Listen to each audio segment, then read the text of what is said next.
আসসালামু আলাইকুম, সবাই কেমন আছেন? আপনাদের দোয়া ভালোবাসা আলহামদুলিল্লাহ আমি অনেক ভালো আছি। আমি আজকে আপনাদের গরুর কলিজা রান্নার ভুনা দেখাবো। এভাবে রান্না করে খেয়ে দেখবেন, অনেক ভালো লাগে।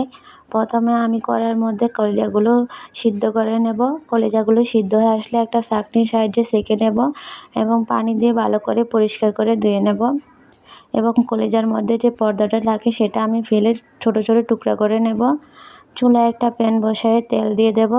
তেল গরম হয়ে আসলে তার মধ্যে তেজপাতা আর ঠেঙ্গা দিয়ে দেব।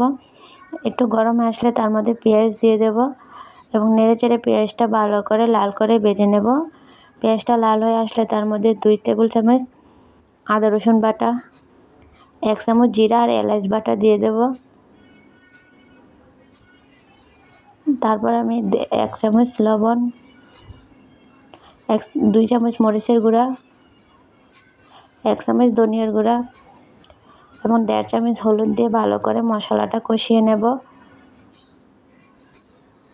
মশলাটা ভালো করে কষানো হয়ে গেলে উপর দিয়ে তেল ছেড়ে আসলে এর মধ্যে আমি কলিজাটা দিয়ে দেব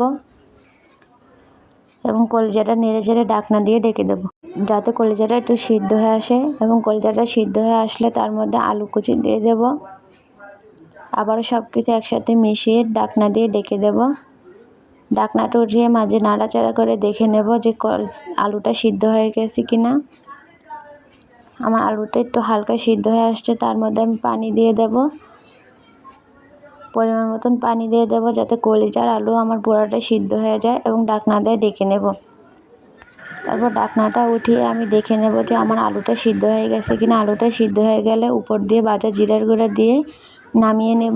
এই তো আমাদের রেডি হয়ে গেল মজাদার ঝাল ঝাল কলিজা রান্নার রেসিপি। এভাবে বাসায় রান্না করে খেয়ে দেখবেন, অনেক মজা লাগে।